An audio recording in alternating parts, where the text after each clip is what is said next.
تو اس نے زاروں قطار رونا شروع کر دیا زور زور سے. تو ڈاکٹر صاحب رحمہ اللہ نے فرمایا بیٹی رونے کی کیا بات ہے, میں نے تو کوئی ایسی بات نہیں کہی. کہ نہیں حضرت میں اس پہ نہیں رو رہی, میں اس پہ رو رہی ہوں کہ یہ جو آپ کے مریض بیٹھے ہیں میں 30 سال سے ان کے گھر میں ہوں, 30 سال سے انہوں نے کبھی ایک دفعہ مجھے نہیں کہا کہ تو نے کھانا اچھا بنایا ہے, ایک دفعہ بھی نہیں کہا. ہم سیرت بھول گئے ہیں, سیرت بھول گئے ہیں. پھر یہ جو ہماری جوائنٹ فیملی ہے سسٹم, یہ پہلے بہت اچھا تھا جب عزت احترام کا سب کا اپنے اپنی جگہ پہ تھا. اب تعلیم نے ہر چیز اتھل پتھل کر دی ہے, اور اس سوشل میڈیا نے ہر چیز کو تباہ و برباد کر دیا ہے. تو اب یہ ایک وبال جان بن گیا ہے, ایک مصیبت بن گیا ہے. تو بیوی سے کوئی کمی بیشی ہو تو اپنے ماں باپ کی حفاظت کرو, ماں باپ کوئی کمی بیشی کرنے لگیں تو اپنی بیوی کی حفاظت کرو. یہ ہمارے گھروں کا دستور ہے. تو تم بچے ہو, جذبات میں آ کر کبھی ماں کی بات سنی, کبھی باپ کی بات سنی, کبھی بہنوں کی بات سنی. خاص طور پر بہنوں کا کردار بہت خطرناک ہے ہمارے معاشرے میں, دکھ سے کہہ رہا ہوں. وہ ایسے کان بھرتی ہیں کہ وہ ایک بیچاری لڑکی اپنے بھائی کے ساتھ ایک ٹوٹا ہوا موٹر سائیکل, اس پہ وہاڑی سے چل کے آئے, وہاڑی سے دونوں بہن بھائی آئے.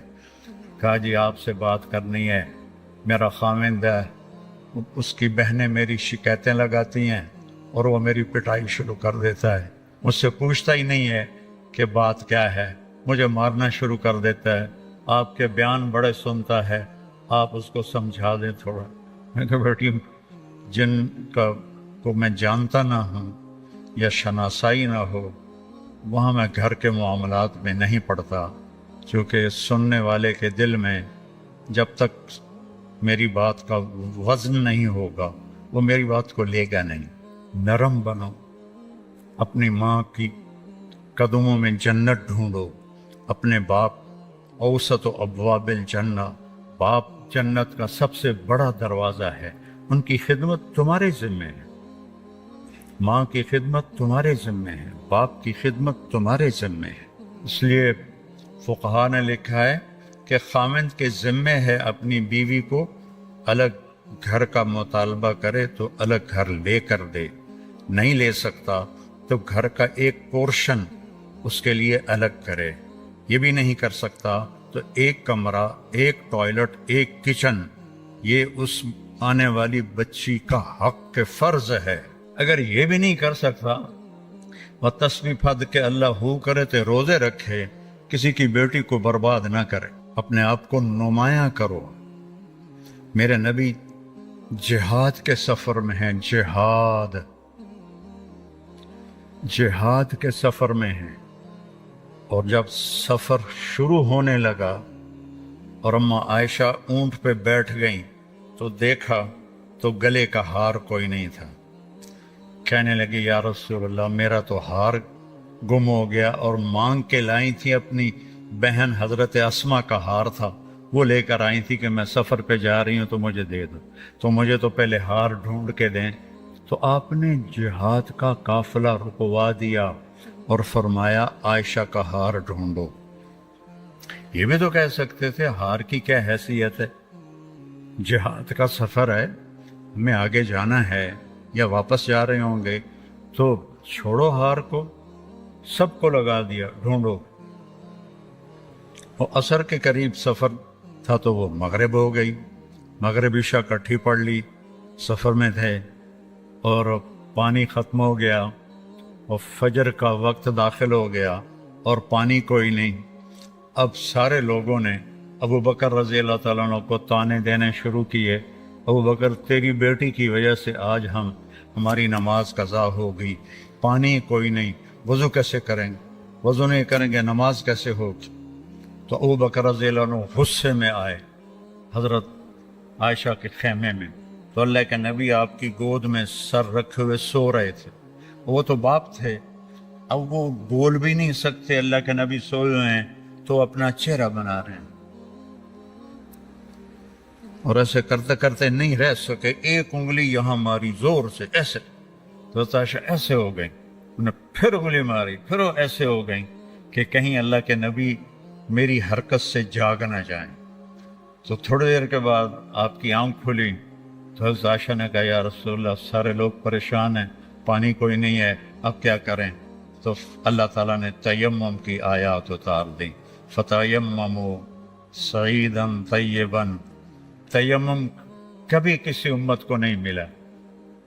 اس رات حضرت عائشہ کے ہار کے گم ہونے کی برکت سے سفر منقطع ہوا، پانی ختم ہوا، اور تیمم اللہ نے امت کو قیامت تک کے لیے دے دیا۔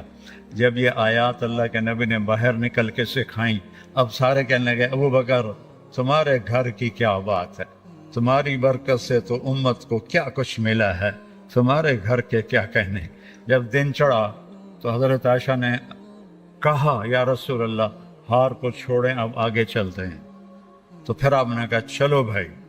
جب اونٹنی کو اٹھایا تو وہ ہار اونٹنی کے نیچے گیا پڑا تھا، وہ ہار بھی مل گیا۔ اتنی دلداری میرے نبی نے کی۔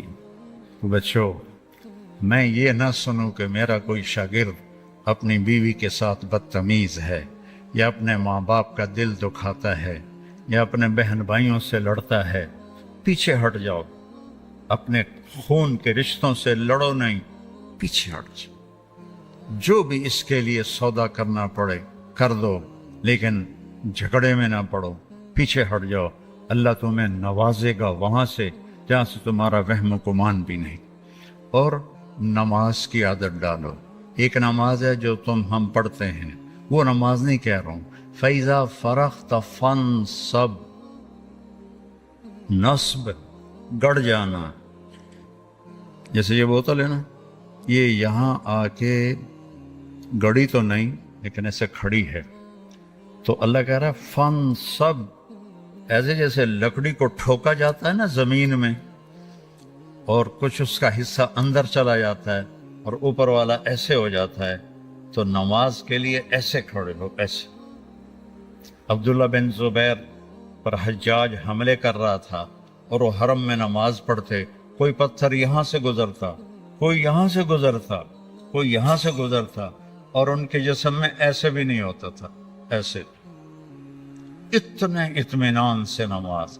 وَإِلَىٰ رَبِّكَ، بولو، فرغب، رغبت کی نماز، نماز میں دل لگے، نماز میں کھڑے ہو جاؤ، نماز میں کا انتظار کرو، نماز کو اپنے مسائل کے حل ہونے کا ذریعہ بناؤ، نماز میں دعائیں مانگنا سیکھو۔ ہم دعا نہیں مانگتے، دعائیں مانگنا سیکھو، یہ بہت بڑا سبب ہے۔ اسباب ظاہریہ اختیار کرو اور نماز کو سب سے بڑا سبب بناؤ۔ اذا حزبہ امر فزع الی الصلاۃ، جب کوئی مشکل آتی تھی آپ نماز پڑھتے تھے، جب کوئی مشکل آتی تھی آپ نماز پڑھتے تھے۔ 3 دن گزر گئے، کھانے کو کچھ نہیں ملا، تو حضرت عائشہ سے کہنے لگے چلو آج میں اللہ سے جا کے بات کرتا ہوں۔ مسجد میں گیا، نفل شروع کر دی، ایک ستون کے پیچھے 2 نفل پڑھتے، پھر سلام پھیر کے دوسرا ستون، اللہ اکبر، پھر سلام پھیرا تیسرا ستون، اللہ اکبر، پڑھے جا رہے ہیں۔ اتنے میں حضرت عثمان آئے۔ اماں جان اللہ کے نبی کہاں ہیں؟ ان کا 3 دن سے فاقہ تھا، اللہ سے مانگنے گئے تو ہزاروں قطار رونے لگے، مجھے کیوں نہ کہا، عبد الرحمن بن عوف کو کیوں نہ کہا، ثابت بن قیس کو کیوں نہ کہا، یہ سارے مالدار تھے۔ بھاگے بھاگے گھر گئے، پورا اونٹ بھر کے راشن کا لے کر آئے، اور آ کر وہاں اللہ کے نبی کے گھر اتارا، اور پھر بھاگے بھاگے گئے اور گھر میں جو سالن تیار ہو گیا تھا وہ اٹھا کے لائے، اور روٹیاں اٹھا کے لائے، اور آ کر دیا کہ پکانے میں دیر لگے گی۔ جب اللہ کے نبی واپس آئے، پوچھا عائشہ کچھ ہوا؟ کہ یہ دیکھیں اللہ تعالیٰ نے سب کچھ کر دیا ہے۔ کہ یہ کون لایا ہے؟ کہ یہ عثمان لایا ہے۔ تو آپ نے ایسے ہاتھ اٹھائے، اے اللہ میں عثمان سے راضی ہوں، تو بھی اس سے راضی ہو جا۔ اے اللہ میں عثمان سے راضی ہوں، تو بھی اس سے راضی ہو جا۔ اے اللہ میں عثمان سے راضی ہوں، تو بھی اس سے راضی ہو جا۔ تو نماز کو اپنا وظیفہ بناؤ۔ یہ آج کل کے یہ سوشل میڈیا اور بہت سے ایسے نادان لوگ یہ وظیفہ پڑھو، یہ وظیفے پڑھو، یہ پڑھو، یہ پڑھو، یہ سب فضولیات ہیں۔ سب سے بڑا وظیفہ نماز ہے اور دعا ہے۔ سب سے بڑا وظیفہ نماز ہے اور دعا ہے۔ باقی سب ڈھکوسلے ہیں، میرے اوپر جادو ہو گیا ہے، میرے اوپر اثر ہے، میرے اوپر جنات ہیں، یہ سب عاملوں کی جیب گرم کرنے کے اسباب ہیں۔ یہ کچھ بھی نہیں ہے، سب بک بک ہے، سب بک بک ہے۔